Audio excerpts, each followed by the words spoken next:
स्वागत है दोस्तों, एक बार फिर से आप सबका मेरे चैनल मिथि कुक पे। साल 1980 में एक ऐसी घटना घटी जिसमें महादेव अपने भक्त के लिए खुद अदालत में गवाही देने चले गए। हालांकि इसे सुनने के बाद आप सबको काफी अटपटा लग सकता है, लेकिन मैं आप लोगों को बता दूं कि ये घटना बिल्कुल सच है। दोस्तों, यह बात साल 1980 की है, जब वृंदावन में एक संत रहा करता था। वह प्रतिदिन भगवान शिव के मंदिर तो जाया करता था, लेकिन मंदिर के बाहर जो मिट्टी होती है उसको तिलक के रूप में लगाकर आ जाया करता था। वह उस मंदिर के अंदर कभी भी जाकर पूजा नहीं किया करता था। उस मंदिर के आसपास जो लोग रहते थे वह उसको जज साहब कहकर पुकारा करते थे। एक बार एक व्यक्ति ने उस मंदिर के पुरोहित से पूछा कि यहाँ के सब लोग इस व्यक्ति को जज साहब कहकर क्यों पुकारते हैं। तो पुरोहित ने कहा, ये कुछ समय पहले की घटना है। एक गाँव में एक भोला नाम के व्यक्ति रहता था, जो कि काफी गरीब और ईमानदार था। उसकी एक बेटी भी थी। जब उसकी बेटी बड़ी हुई तो वह गांव के जमींदार के पास गया कर्ज लेने के लिए, जिससे कि अपनी बेटी की शादी करवा सके। कुछ समय बीता और उसकी बेटी की शादी काफी धूमधाम से हुई। उसके बाद भोला ने जो जमींदार से कर्ज लिया था, तब वह ब्याज समेत उस कर्ज को वापस करने के लिए जमींदार के पास गया। जमींदार ने भोला को एक पेपर दिया जिसमें लिखा था कि भोला ने मुझे सारे पैसे चुका दिए हैं, वह भी ब्याज के साथ। जमींदार ने कहा, ये जो पेपर है इस पे जो लिखा है इसे तुम काफी ध्यान से पढ़ लो, जैसा कि दस्तावेजों में नहीं होता है कि रीड ऑल इंस्ट्रक्शंस केयरफुली।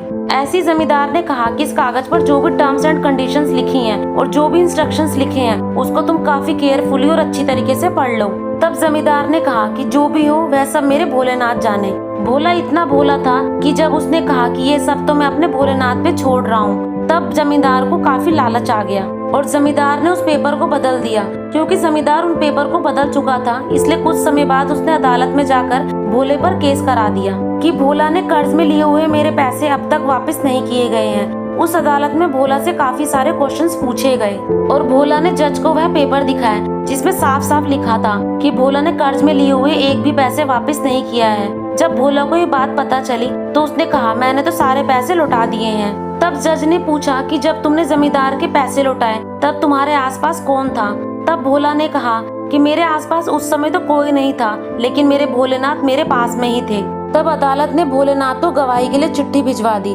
जब अगले दिन अदालत में सुनवाई हुई तब वहाँ पर एक बूढ़ा आदमी पहुँचा जिससे गले में रुद्राक्ष की माला थी और उसने कहा कि भोला ने जो गवाही दी वो पूरी तरीके से सच है। अब उसके आगे उसने जो कहा उसको सुनने के बाद जमींदार पूरी तरीके से दंग रह गया। बूढ़े बाबा ने जज से कहा कि अगर आपको सबूत चाहिए तो जमींदार के घर के तीसरे कबर्ड में फाइल नंबर 12 में आपको सारे सबूत मिल जाएंगे। जब जमींदार के घर में चेक किया गया तो वह बात पूरी तरीके से सच निकली।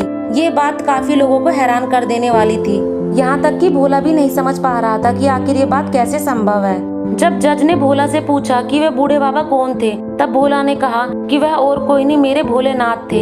इसके बाद जज काफी दुखी हुआ और प्रायश्चित करने लगा कि मेरे सामने साक्षात भगवान शिव थे जिनसे मैं कई तरीके के सवाल पूछता रह गया। यहाँ तक कि भोलेनाथ मेरे सामने खड़े थे और मैं कुर्सी पर बैठा रह गया और वह पछतावे में आकर संत का जीवन व्यतीत करने लगा। यही कारण है कि आसपास के लोग इसको जज साहब के नाम से बुलाते हैं। दोस्तों, आप लोगों को यकीन हो या ना हो, महादेव हमेशा अपने भक्तों के आसपास रहते हैं और अपने भक्तों के कष्ट को हरने के लिए दौड़े चले आते हैं।